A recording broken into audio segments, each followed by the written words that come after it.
कर दिया। तो यहाँ पर इससे कह रही है कि I thought you might be hungry, मुझे लगा शायद तुम भूखे होंगे। I thought you might be hungry so I order pizza for you, तो इसलिए मैंने तुम्हारे लिए पिज़्ज़ा ऑर्डर कर दिया।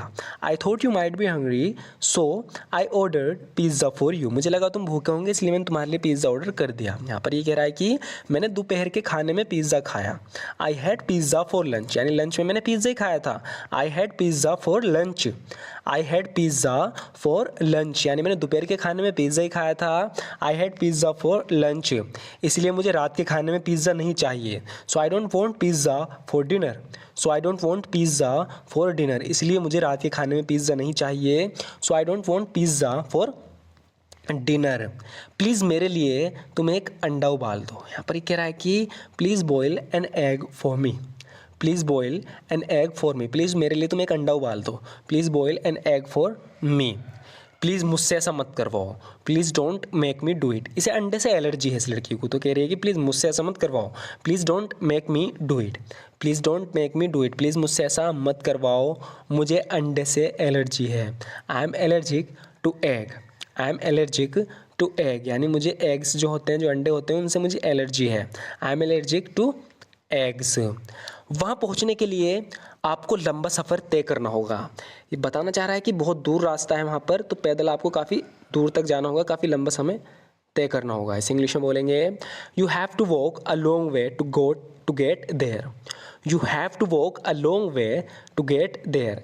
गेट का मतलब है पहुँचने से, जैसे कि रीच होता है, तो यहाँ पर ये बता रहा है कि you have to walk a long way, तुम्हें बहुत लंबा चलना पड़ेगा, टू गेट देयर, वहाँ पहुँचने के लिए।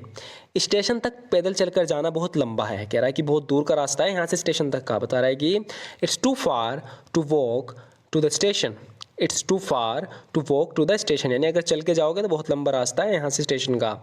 It's too far to walk to the station, इसलिए चलो बस ले लेते हैं। सो लेट्स टेक अ बस, सो लेट्स टेक अ बस, इसलिए चलो बस ले लेते हैं। सो लेट्स टेक अ बस।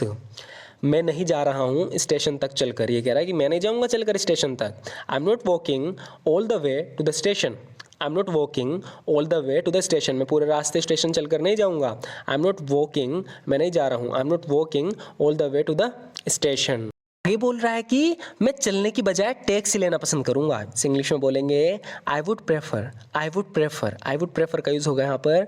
आई would prefer to take a taxi rather than walk, ये कह रहा है कि ना चलने की बजाय ना मैं टैक्सी लेना पसंद करूंगा। I would prefer to take a taxi rather than walk, I would prefer to take a taxi rather than walk, मैं चलने की बजाय टैक्सी लेना पसंद करूंगा। नहीं, हम स्टेशन तक चल कर जाएंगे। वो बोल रहा है कि no we will walk all the way to the station, no we will walk, हम वॉक करेंगे ऑल द वे, पूरे रास्ते, टू द स्टेशन, स्टेशन तक। तो कह रहा है कि नहीं, no we will walk all the way to the station, नहीं हम स्टेशन तक चलकर जाएंगे। चलना एक अच्छी एक्सरसाइज है। बता रहा है कि walking is good exercise, walking is good exercise, यानी जो चलना है वो एक अच्छी एक्सरसाइज है। Walking is a good exercise, इससे वज़न कम करने में मदद मिलती है। It helps to lose weight, it helps to lose weight, यानी इससे वेट को लूज़ करने में मदद मिलती है, मदद करती है वॉकिंग यानी चलना। It helps to lose weight. तुम्हारी मनमानी यहाँ नहीं चलेगी। यहाँ पर इस लड़की से कह रही है कि your arbitrariness won't be accepted है, your arbitrariness won't be accepted है, यानी जो तुम्हारी आर्बिट्रेरीनेस है ना, ये मनमानी है, यहाँ नहीं चलेगी। Your arbitrariness won't be accepted here, मैं उसके चेहरे से नज़रें नहीं हटा सकी। इसे हम इंग्लिश में बोलेंगे I could not take my eyes off his face, यानी जब मैंने उसका चेहरा देखा तो मैं देखती रह गई। बता रही है कि I could not take my eyes off his face, मैं उसके चेहरे से अपनी नज़रें नहीं हटा सकी। I could not take off my eyes his face, मैं पूरी तरह सदमे में की स्थिति में थी। I was in a complete state of shock, यानी इसे पता था कि वो मर चुका है, लेकिन उसे ज़िंदा देखकर बता रही है कि आई was in a complete state of shock, यानी पूरी तरह सदमे की स्थिति में थी। I was in a complete state of shock, मुझे अपनी आंखों पर विश्वास नहीं हुआ। I couldn't believe my eyes, I couldn't believe my eyes, मुझे अपनी आंखों पर विश्वास नहीं हुआ। I couldn't believe my eyes, ये किसी चमत्कार से कम नहीं था। It was nothing short of a miracle, it was nothing short of a miracle, यानी किसी चमत्कार से कम नहीं था। It was nothing short of a miracle, short of a miracle यानी चमत्कार से कम नहीं, तो बता रहे हैं कि it was nothing short of a miracle, वो किसी चमत्कार से कम नहीं था। ऐसे भी हम बोल सकते हैं जैसे कोई कॉमा से बाहर आ गया तो उसके बारे में हम कह रहे हैं कि his coming out of the comma is nothing short of a miracle, यानी उसका कॉमा से बाहर आना किसी चमत्कार से कम नहीं है। His coming out of the comma is nothing short of a miracle, यानी कि एक चमत्कार है, ये किसी चमत्कार से कम नहीं है कि वो कॉमा से बाहर आ गया। His coming out of the comma is nothing short of a miracle. Next देखते हैं फ्रेंड्स, यहाँ पर इससे कह रहा है कि मुझे सच में नहीं पता था ऐसा होगा। इसे हम इंग्लिश में बोलेंगे I really didn't know this would happen. I really didn't know this would happen, यानी मुझे सच में नहीं पता था ऐसा होगा। I really didn't know this would happen, मुझे लगा था ये प्लान काम कर जाएगा। I thought this plan would work.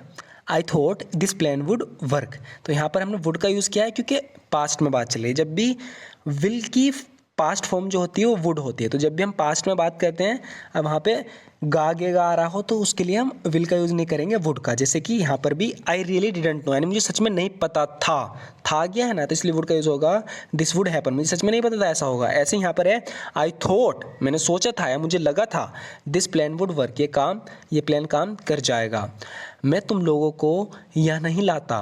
I wouldn't have brought you guys hair, यहाँ पर ये इन्हें ले आया लेकिन इनका प्लान काम नहीं करा, तो ये बेचारे थक गए यहाँ इतनी दूर आकर, तो यहाँ पर इनसे माफ़ी मांग रहा है, कह रहा है कि I wouldn't have brought you guys hair, मैं तुम्हें यहाँ नहीं लाया होता। आई वुड हैव का यूज़ हो रहा है, ध्यान रखना, क्योंकि थर्ड कंडीशनल सेंटेंस है, इसमें वुड हैव का यूज़ होता है। और इफ वाले पार्ट में हम यहाँ पर यूज़ करते हैं पास्ट परफेक्ट का। जैसे कि पूरा सेंटेंस देखो, यहाँ पर ये कह रहा है कि if I had known this plan wouldn't work, अगर मुझे पता होता ये प्लान काम नहीं करेगा। If I had known this plan wouldn't work, if I had known, if I had known, तो एकदम समझ जाना है थर्ड कंडीशनल सेंटेंस है, यानी कि कुछ हुआ है पास्ट में, उसके बारे में हम यहाँ बात कर रहे हैं कि अगर ऐसा नहीं तो वैसा हुआ होता, अगर मुझे पता होता तो ऐसा हो जाता। तो जब भी इस तरीके के सेंटेंस होते हैं जिसमें हम कुछ बदल तो सकते नहीं, बस इमेजिन करते हैं कि ऐसा नहीं तो ऐसा हो जाता, ऐसा नहीं तो ऐसा हो जाता, तब हम थर्ड कंडीशनल सेंटेंस का यूज़ करते हैं। यहाँ पर इफ़ आई हैड नोन, तो इफ़ के बाद हम कौन से सेंटेंस का यूज़ करेंगे, पास्ट परफेक्ट का। इफ़ आई हैड नोन, अगर मुझे पता होता, दिस प्लान वुडेंट वर्क, ये प्लान काम नहीं करेगा। I wouldn't have brought you guys hair, तो मैं तुम लोगों को यहाँ नहीं लाया होता। तो इसके दूसरे पार्ट में हम वुड हैव का यूज़ करेंगे, जैसे कि यहाँ पर हुआ है wouldn't have. I wouldn't have brought you guys hair, तो मैं तुम लोगों को यहाँ नहीं लाया होता। कह रही है कोई है जो लेट उठता है बहुत सो के, तो उससे कह रही है कि सुबह जल्दी उठने की आदत डालो। जब भी हम इस तरीके से बोलना हो तो हम बोलेंगे get in to the habit of waking up early in the morning. Get in to the habit of waking up early in the morning, यानी सुबह जल्दी उठने की आदत डालो। मुझे इतनी जल्दी उठने की आदत नहीं है। यहाँ पर इसकी बात सुनकर ये कह रहा है कि I am not used to. देखो यूज टू इस तरीके का हम यूज़ करते हैं जैसे कि हमें कुछ बताना हो कि मुझे किस चीज़ की आदत है या मुझे किस चीज़ की आदत नहीं है।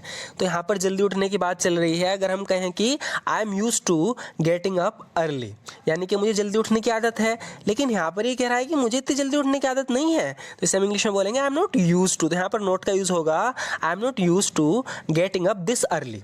I am not used to getting up this early, यानी मुझे इतनी जल्दी उठने की आदत नहीं है।